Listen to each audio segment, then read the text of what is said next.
Bujar Lako, aktori me talentin dhe zërin e rrallë, mbylli syt në moshën 68 vjeçare. Një atak në zemër mëngjesin e së hënës ishte shkaku i vdekjes së parakohshme.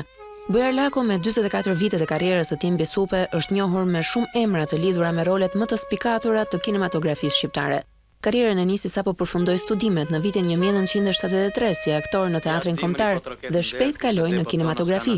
Nga filmat Përballimi dhe Në fillim të verës, do të kalonte në produksionin ndoshta më të spikatur për të cilin ai do të kujtohet gjatë, me rolin e Halit Beratit në filmin General Gramafoni.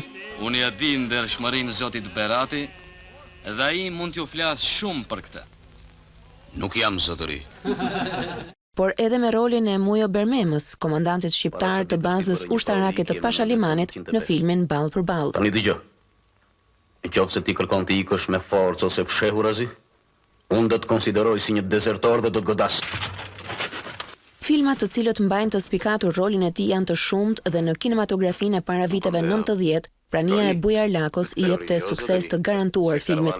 Edhe më pas, aktori pati një jetë të ngjeshur artistike me role të ndryshme. Në teatr gjithashtu ka interpretuar një sër rolesh ndërsa është fitues I shumë çmimeve. I pari ishte në vitin 1979, ku ngriti kupën e aktorit më të mirë të festivalit të filmit për rolin e tij tek General Gramafoni, dhe në vitin 2005 do të fitonte titullin Palma e Artë me filmin Magic Eye. Titujt që mban mbi vete janë Urdhri Naim Frashëri, klasi I parë në vitin 1982, Artisti merituar në vitin 1985 dhe Nderi I Kombit akorduar nga Presidenti I Republikës në vitin 2013. E gjithmonë të keti, po marrë me gjithmonë e kam. Po të kam vëlla më borë. Për ne në Top Channel, Bujar Lako kalon një gjurmë të pashlyeshme. Zëri I tij identifikon nisjen e rrugtimit të Top Channel 15 vite më parë.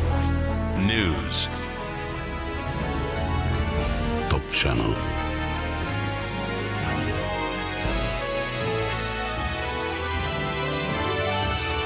Lajme.